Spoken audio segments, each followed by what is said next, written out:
शांति। आज 10/10/2025 की बाबा की साकार बानी है। बाबा कहते हैं, मीठे बच्चे, तुम्हें एक बाप से एक मत मिलती है जिसे अद्वैत मत कहते हैं। इसी अद्वैत मत से तुम्हें देवता बनना है। आज का प्रश्न है, मनुष्य इस भूल भुलैया के खेल में सबसे मुख्य बात कौन सी भूल गए हैं? उत्तर में बाबा कहते हैं, हमारा घर कहाँ है। उसका रास्ता ही इस खेल में आकर भूल गए हैं। पता ही नहीं कि घर कब जाना है और कैसे जाना है। अभी बाप आए हैं तुमको साथ ले जाने। तुम्हारा अभी पुरुषार्थ है बानी से परे स्वीट होम में जाने का। बाबा कहते हैं, हम इस जीवन के भूल भुलैया रूपी खेल में आकर मुख्य बात कौन सी भूल गए हैं। तो हम भूल गए हैं कि हमारा घर कहाँ है और हमारे घर जाने का रास्ता कौन सा है, कब घर जाना है, कैसे जाना है, यह तो जानते ही नहीं। इसीलिए स्वयं परमात्मा आए हैं हम सबको साथ ले जाने के लिए। तो अब हमें पुरुषार्थ करना है बानी से परे स्वीट होम में जाने का। आज का गीत है, रात के राही थक मत जाना। ओम शांति। आज धारणा के लिए मुख्य सार में बाबा ने पहली पॉइंट कही है, बाप की याद से बुद्धि को रिफाइन बनाना है। बुद्धि पढ़ाई से सदा भरपूर रहे। बाप और घर सदा याद रखना है और याद दिलाना है। बाबा कहते हैं, बाबा को याद करते हुए हमारी बुद्धि बिल्कुल शुद्ध हो, रिफाइन हो और सदा पढ़ाई से भरपूर रहे। बाबा को और घर को सदा याद रखना भी है और दूसरों को भी याद दिलाना है। दूसरी पॉइंट में बाबा ने कहा है, इस अंतिम जन्म में अब हमारी क्रिमिनल आई को समाप्त कर देना है और सिविल आई बनानी है। हमारी आंखें बिल्कुल पवित्र हो, प्योर हो। क्रिमिनल आई की भी बड़ी संभाल रखनी है। कभी भी कुछ भी ऐसी बिखारे चीज़ें ना देखनी है, ना हमारी मन बुद्धि उधर जाए।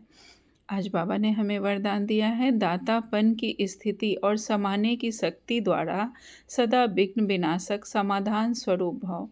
विस्तार में बाबा कहते हैं, विघ्न विनाशक समाधान स्वरूप बनने का वरदान विशेष दो बातों के आधार पर होता है। पहली पॉइंट में बाबा ने कहा है, सदा स्मृति रहे कि हम दाता के बच्चे हैं, इसलिए मुझे सबको देना है। रिगार्ड मिले, स्नेह मिले तब स्नेही बने, नहीं, मुझे देना है।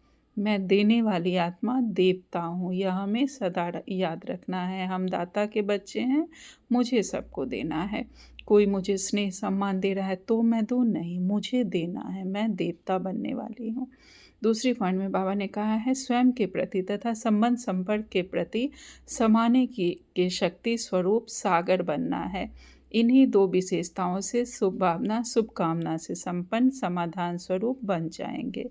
हमें स्वयं के प्रति भी और संबंध संपर्क के प्रति भी समाने की शक्ति हमारे अंदर हो। कोई भी बात यहाँ सुने वहाँ बोले, ये नहीं होनी चाहिए।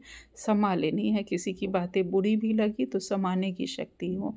बाबा कहते हैं, इन्हीं दो विशेषताओं से शुभ भावना शुभकामना से हम संपन्न हो जाएंगे और समाधान स्वरूप बन जाएंगे। आज स्लोगन में बाबा ने कहा है, सत्य को अपना साथी बनाओ तो आपकी नैया नाव कभी डूब नहीं सकती। जहाँ सत्य साथ है वो हमारा साथी है, सच हमारा साथी है, तो हमारी नैया भले हिलेगी डुलेगी, डूब नहीं सकती। और झूठ की नाव बिल्कुल स्ट्रेट जाती है बिना हिले डुले हुए, और जब डूबती है तो कोई बचाने नहीं आता है। तो सत्य हमारे साथ है। आज का व्यक्ति सारे हैं, जब मनसा में सदा शुभ भावना शुभ दुआएं देने का नेचुरल अभ्यास हो जाएगा तो मनसा आपकी बिजी हो जाएगी। मन में जो हलचल होती है उससे स्वतः ही किनारे हो जाएंगे। अपने पुरुषार्थ में जो कभी दिल शिकस्त होते वह नहीं होंगे। जादू मंत्र हो जाएगा तो हमारा मन सदा शुभ भावना शुभकामना से भरपूर हो। अच्छा, ओम शांति। शुक्रिया।